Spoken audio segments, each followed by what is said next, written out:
নবদম্পতির বাড়িতে কার্তিক ফেলা হয় কেন? নিছক কি মজা নাকি রয়েছে অন্য কারণ? কার্তিক সংক্রান্তির আগের দিন নবদম্পতির বাড়িতে কেন ফেলা হয় কার্তিক ঠাকুরের মূর্তি? প্রাচীন রীতির কারণ জেনে নেওয়া যাক। বাংলা ক্যালেন্ডার অনুযায়ী কার্তিক মাসের শেষ দিনে মানে কার্তিক সংক্রান্তির দিনে পশ্চিমবঙ্গের বিভিন্ন জায়গায় ধুমধাম করে কার্তিক পুজো করা হয়। পুরাণ মতে কার্তিক হলো দেব সেনাপতি, যুদ্ধের দেবতাও বলা হয়। মহাদেব শিব ও দেবী পার্বতীর সন্তান হলেন কার্তিক। প্রাচীন ভারতে অত্যন্ত জনপ্রিয় এবং প্রাচীন দেবতা হিসাবে পূজিত হন তিনি। পশ্চিমবঙ্গ ছাড়া উড়িষ্যা, দক্ষিণ ভারতে কার্তিকের পুজো ধুমধাম করে পালন করা হয়। বেলডাঙ্গা থেকে কাটোয়া অনেক জায়গায় কার্তিক লড়াই দেখার জন্য ভিড় করেন উৎসুকরা। তবে কার্তিকের পুজোয় সবচেয়ে বেশি জনপ্রিয় দক্ষিণ ভারত।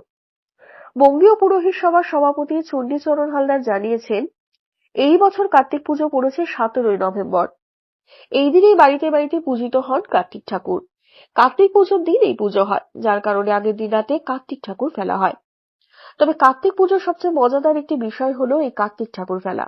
পরিচিত বা বন্ধু বান্ধবেরা নিছকই মজার ছলে নবদম্পতির বাড়ির দরজায় এই কার্তিক ঠাকুর ফেলে চলে যান। এরপর সেই কার্তিক ঠাকুরকে ঘরে এনে পুজো করাই নিয়ম। কিন্তু এরকম করার পেছনে কারণ কি?